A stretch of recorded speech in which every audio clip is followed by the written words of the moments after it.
Good morning po sa inyong lahat. So for today's video ay samahan niyo po ako magluto nitong ating breakfast. So magluluto tayong tortang talong, meron din po tayong tuyo, sunny side up egg, maglalaga rin tayo ng okra at itong ating barbecue hotdog.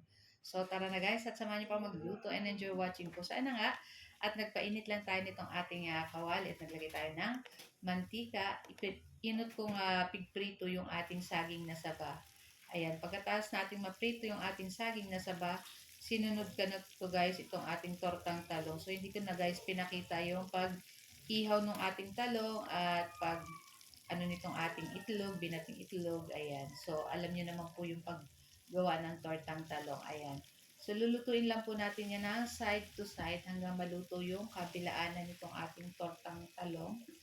Ayan. So masarap po ito guys, tortang talong tuwing umaga and syempre, ayan, paborito po rin ng aking trisans ang tortang talong. Masarap isawsaw kahit sa ketchup or sa sweet chili sauce.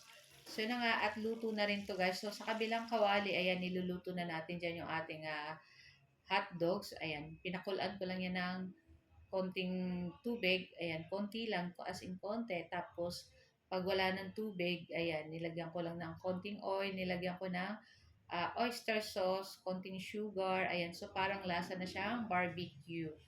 O, diba? So, madali lang po ang pagluto ng barbecue hotdog sa kawali. Tapos, ayan na nga, at isunod na natin itong ating second batch ng tortang talong. So, same lang, lulutuin din po natin yan side to side hanggang maluto kabilaanan nitong ating tortang talong. Ayan. So, paaga tayong nakapagluto today, kaya ayan naman. So, ayun na nga. At, ayan, yung ating hotdog dyan, nakukulan ko pa ng konting tubig. Ayan, makikita nyo, oy, binabalik-baliktad lang natin yan. Ayan. Tapos, syempre, pag wala ng tubig, saka na tayo maglalagay dyan ng mantika, saka oyster sauce at sugar. So, yun na nga. At luto na rin itong ating tortang talong.